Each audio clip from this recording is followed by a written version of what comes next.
Yeah, we were forced to go to church pretty much. We grew up like that.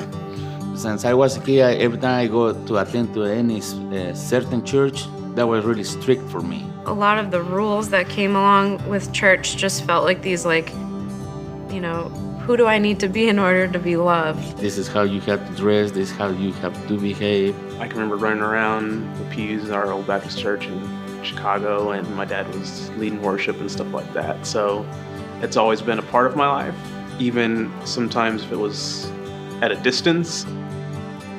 When I got into high school, I didn't really feel that connection to church. If you lived in mom's house, you went to church. The day I moved out was the last time I went. Well, I decided to stop around 12, 13 years old. I thought I was big enough to take my decision to say, this is not for me. I knew a lot of ministers and ministries and pastors and things like that, and so you go to a church on Sunday, but you know what happened, between, Monday through Saturday. Sometimes you get a little jaded or disillusioned, by that. I left and explored life and all that it had to offer.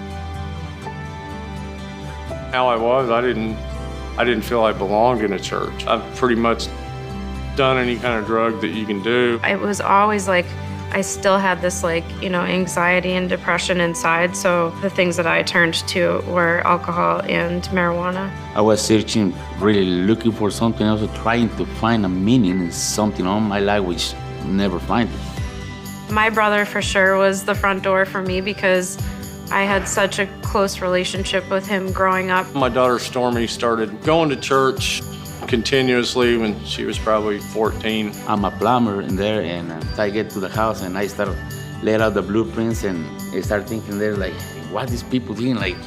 We can do miracles? Come on, this is stupid. There was a guy staying beside it, and I was say, who are you?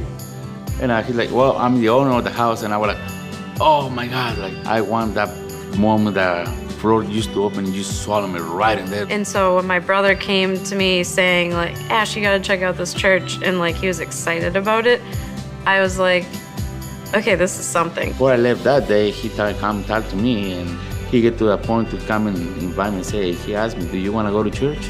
It took us about 3 years before we finally said, yeah, we're coming with you and get saved. Growing up in church is just a part of your life, and it feels like it's something you didn't have a choice in. But that invite really got me serious about going because it was my choice at that point. The more that I go to church, the more I get close to God, I realize He always been watching over me. I think being in community with the church, it's really, really one of the most beautiful gifts that God has for us. This is the only time in my life that I really believe that I have brothers and sisters and true friends. Continue to keep asking, no matter how many times they say no. Don't ever give up. I don't know where I'd be right now if Stormy had given up on me.